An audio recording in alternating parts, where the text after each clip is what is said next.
श्री राधा कृष्णाय नमो नमः। सर्वप्रथम मैं भगवान श्री राधा कृष्ण के चरण कमलों की वंदना करता हूँ। आप सभी भक्तजनों को भी सादर नमस्कार करता हूँ। श्री राधा रानी और ठाकुर जी के इच्छा मात्र से और उनकी असीम कृपा से मैं आज आप सभी के सम्मुख भक्ति प्रेम की सर्वोत्तम उच्च प्रार्थना निवेदन, जो श्रुति रूपी गोपियों ने स्वयं भगवान श्री श्याम सुंदर को प्रसन्न कर मनाने के लिए गाया था, जिसे अखिल विश्व श्री गोपी गीत के नाम से जानता है, इसके श्लोकों के हिंदी अनुवाद को सुनाने वाला हूँ। इस 19 श्लोकों वाले सुंदर गोपी गीत को गोपियों ने घने वन में, घोर अंधकार में और अति ही भय, विरह पीड़ा में और असीम भक्ति से श्री श्याम सुंदर को निवेदन किया था। जब गोपियों को रास के मध्य अहंकार ने अपना ग्रास बना लिया था, तब भगवान श्री कृष्ण गोपियों के अहंकार जनित भाव को समझ गए और रास के मध्य ही अंतर्धान हो गए। यह गोपी गीत श्रीमद् भागवतम के 10वें स्कंद में अध्याय 31 में वर्णित है। गोपी गीत में ठाकुर जी के प्रति ऐसी प्रेम भक्ति की भावना है कि इसके श्रवण से आप सभी मंत्रमुग्ध हो जाएंगे और श्री कृष्ण भक्ति प्रेम में गदगद। ठाकुर जी के चरण कमलों का ध्यान करते हुए इस गोपी गीत के श्लोक को मैं सुनाने वाला हूँ, जो इस प्रकार से है। गोपियाँ विरह वेश में गाने लगी, प्यारे तुम्हारे जन्म के कारण वैकुंठ आदि लोकों से भी व्रज की महिमा बढ़ गई है। तभी तो सौंदर्य और मृदुलता की देवी लक्ष्मी जी अपना निवास स्थान वैकुंठ छोड़कर यहाँ नित्य निरंतर निवास करने लगी है, इसकी सेवा करने लगी है। परंतु प्रियतम देखो, तुम्हारी गोपियाँ जिन्होंने तुम्हारे चरणों में ही अपना प्राण समर्पित कर रखे हैं, वन वन में भटक कर तुम्हें ढूंढ रही हैं। हमारे प्रेम पूर्ण हृदय के स्वामी, हम तुम्हारे बिना मोल की दासी हैं। तुम शरतकालीन जलाशय में सुंदर से सुंदर सरसज की कर्णिका के सौंदर्य को चुराने वाले नेत्रों से हमें घायल कर चुके हो। हमारे मनोरथ पूर्ण करने के लिए प्राणेश्वर, क्या नेत्रों से मारना वध नहीं है? अस्त्रों से हत्या करना ही वध है। पुरुष शिरोमणे, यमुना जी के विषैले जल से होने वाले मृत्यु, अजगर के रूप में खाने वाले अघासुर, इंद्र की वर्षा, आंधी, बिजली, दावानल, वृषभासुर और वेमासुर आदि से एवं भिन्न भिन्न अवसरों पर सब प्रकार के भयों से तुमने बार बार हम लोगों की रक्षा की है। तुम केवल यशोदा नंदन ही नहीं हो, समस्त शरीरधारियों के हृदय में रहने वाले उनके साक्षी हो, अंतर्यामी हो। सखे, ब्रह्मा जी की प्रार्थना से विश्व की रक्षा करने के लिए तुम यदुवंश में अवतीर्ण हुए हो। अपने प्रेमियों की अभिलाषा पूर्ण करने वाले में अग्रगण यदुवंश शिरोमणे, जो लोग जन्म मृत्यु रूप संसार के चक्कर से डरकर तुम्हारे चरणों की शरण ग्रहण करते हैं, उन्हें तुम्हारे कर कमल अपनी छत्र छाया में लेकर अभय कर देते हैं। हमारे प्रियतम, सबकी लालसा अभिलाषाओं को पूर्ण करने वाला ही कर कमल, जिससे तुमने लक्ष्मी जी का हाथ पकड़ा है, हमारे सिर पर रख दो।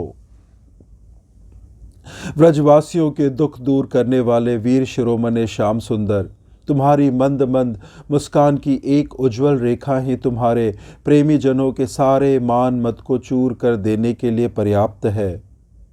हमारे प्यारे सखा, हमसे रूठो मत, प्रेम करो। हम तो तुम्हारी दासी हैं, तुम्हारे चरणों पर निछावर है। हम अबलाओं को अपना वह परम सुंदर सावला सावला मुख कमल दिखलाओ। तुम्हारे चरण कमल शरणागत प्राणियों के सारे पापों को नष्ट कर देते हैं। वे समस्त सौंदर्य माधुर्य की खान है और स्वयं लक्ष्मी जी भी उनकी सेवा करती रहती हैं। तुम उन्हीं चरणों से हमारे बछड़ों के पीछे पीछे चलते हो और हमारे लिए उन्हें सांप के फनों तक पैर रखने में भी तुमने संकोच नहीं किया। हमारा हृदय तुम्हारी विरह व्यथा की आग में जल रहा है। तुम्हारी मिलन की आकांक्षा हमें सता रही है। तुम अपने वे ही चरण हमारे वक्षस्थल पर रखकर हमारे हृदय की ज्वाला को शांत कर दो। हे कमल नयन, तुम्हारी वाणी कितनी मधुर है। उसका एक एक पद, एक एक शब्द, एक एक अक्षर मधुराति मधुर है। बड़े बड़े विद्वान उसमें रम जाते हैं, उस पर अपना सर्वस्व निछावर कर देते हैं। तुम्हारी उसी वाणी का रस स्वादन करके तुम्हारी आज्ञाकारिणी दासी गोपियां मोहित हो रही है। दानवीर, अब तुम अपना दिव्य अमृत से भी मधुर अधर रस पिलाकर हमें जीवन दान दो, छका दो। हे प्रभो, तुम्हारी लीला कथा भी अमृत स्वरूप है। विरह से सताए हुए लोगों के लिए तो वह जीवन सर्वस्व ही है। बड़े बड़े ज्ञानी महात्माओं भक्त कवियों ने उसका गान किया है। वे सारे पाप ताप को मिटाती ही है, साथ ही श्रवण मात्र से परम मंगल परम कल्याण का भी दान करती है। वह परम सुंदर परम मधुर और बहुत विस्तृत भी है। जो तुम्हारी उस लीला कथा का गान करते हैं, वास्तव में भूलोक में वे ही सबसे बड़े दाता हैं।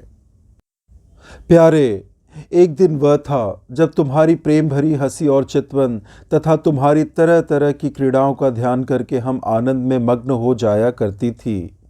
उनका ध्यान भी परम मंगलदायक है। उसके बाद तुम मिले। तुमने एकांत में हृदय स्पर्शी ठिठोलियाँ की, प्रेम की बातें कहीं। हमारे कपटी मित्र, अब वे सब बातें याद करके हम शुद्ध हो जाते हैं। हमारे प्यारे स्वामी, तुम्हारे चरण कमल से भी सुकोमल और सुंदर है। जब तुम गौवों को चराने के लिए व्रत से निकलते हो, तब यह सोचकर कि तुम्हारे वे युगल चरण कंकड़ तिनके और कुश कांटों गड़ जाने से कष्ट पाते होंगे, हमारा मन बेचैन हो जाता है। हमें बड़ा दुख होता है। दिन ढलने पर जब तुम वन से घर लौटते हो तो हम देखती हैं कि तुम्हारे मुख कमल पर नीली नीली अलके लटक रही हैं और गौवे के खुर से उड़ उड़ कर धनी धूल पड़ी हुई है। हमारे वीर प्रियतम, तुम अपना वह सौंदर्य हमें दिखा दिखा कर हमारे हृदय में मिलन की आकांक्षा प्रेम उत्पन्न करते हो। प्रियतम, एकमात्र तुम ही हमारे सारे दुखों को मिटाने वाले हो। तुम्हारे चरण कमल शरणागत भक्तों की समस्त अभिलाषाओं को पूर्ण करने वाले हैं। स्वयं लक्ष्मी जी उनकी सेवा करती हैं और पृथ्वी के तो वे भूषण ही हैं। आपत्ति के समय एकमात्र उन्हीं का चिंतन करना उचित है, जिससे सारी आपत्तियां कट जाती हैं। कुंज विहारी, तुम अपने वे परम कल्याण स्वरूप चरण कमल हमारे वक्षस्थल पर रखकर हृदय की व्यथा शांत कर दो। वीर शिरोमणे, तुम्हारा अधरामृत मिलन के सुख को आकांक्षा को बढ़ाने वाला है। वह विरहजन समस्त शोक संताप को नष्ट कर देता है। ये गाने वाले बांसुरी भली भांति उसे चूमती रहती हैं। जिन्होंने एक बार उसे पी लिया, उन लोगों को फिर दूसरों और दूसरों की आसक्तियां का स्मरण भी नहीं होता। हमारे वीर, अपना वही अधरामृत हमें वितरण कर पिलाओ। प्यारे, दिन के समय जब तुम वन में विहार करने के लिए चले जाते हो, तब तुम्हें देखे बिना हमारे लिए एक एक क्षण युग के समान हो जाता है। और जब तुम संध्या के समय लौटते हो तथा घुंघराली अलकों से युक्त तुम्हारा परम सुंदर मुखारविंद हमें देखती हैं, उस समय पलकों का गिरना हमारे लिए भार हो जाता है और ऐसा जान पड़ता है कि नेत्रों की पलकों को बनाने वाला विधाता मूर्ख है। प्यारे श्याम सुंदर, हम अपने पति पुत्र भाई बंधु और कुल परिवार को त्याग कर उनकी इच्छा और आज्ञाओं का उल्लंघन करके तुम्हारे पास आई हैं। हम तुम्हारी एक एक चाल जानती हैं, संकेत समझती हैं और तुम्हारे मधुर गान की गति समझकर उसी से मोहित होकर यहाँ आई हैं।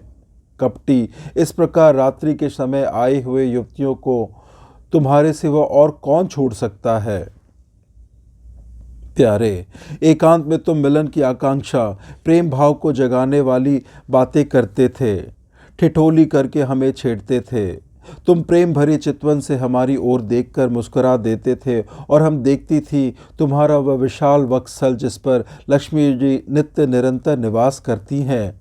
तब से अब तक निरंतर हमारी लालसा बढ़ती जा रही है और हमारा मन अधिक अधिक मुग्ध होता जा रहा है।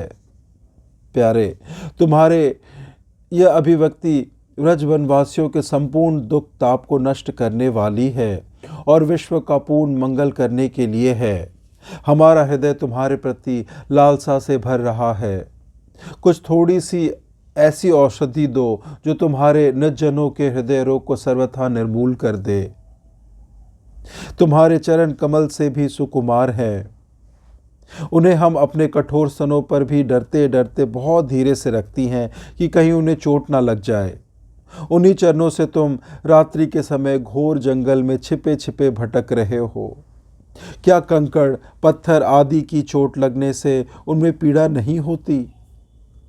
हमें तो इसकी संभावना मात्र से ही चक्कर आ रहा है।